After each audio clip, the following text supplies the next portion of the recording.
Every tube station name explained. The next station is Aldgate. Mind the gap.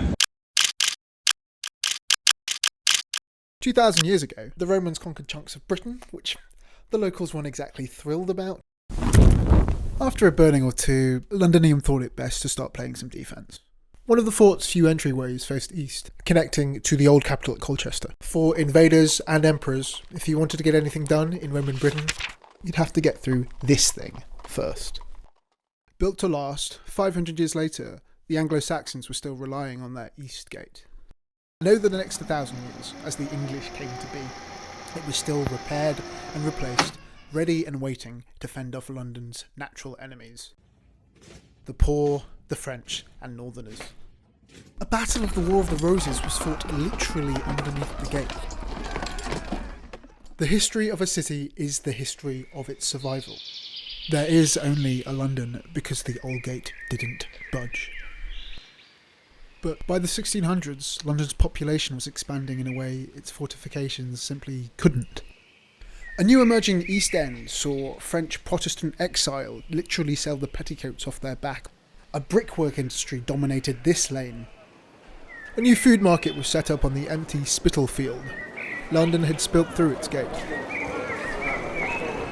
This new suburb which emerged is still officially called Portstoken, but Londoners started to refer to it as without Aldgate, meaning not within, so just outside.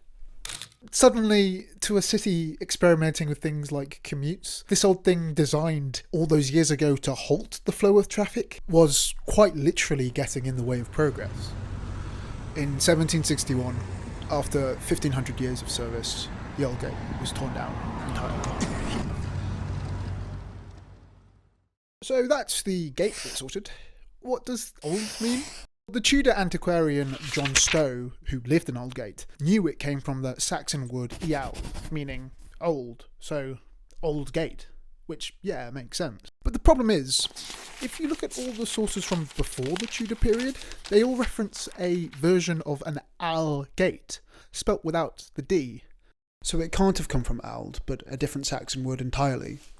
And the bigger problem is, which one? There are about a dozen sound-alike words in the Anglo-Saxon dictionary. Ale for foreigner, or all for all. Ale was a popular Saxon name. Ale can mean oil, feast, obviously ale, a type of fork. We can only make guesses. Then late in the 1400s, this D just appears. This is around the time of the printing press. More words were being written, therefore standardised. Some poor Tudor clerk probably took one look at all these Saxon names like Old Witch and Aldersgate, and another at this really old gate and made a call. That happens often enough and a misspelling just becomes the spelling. But in summary, Aldgate means something Saxon we don't know, but there was definitely a gate here. D. Hope this helps.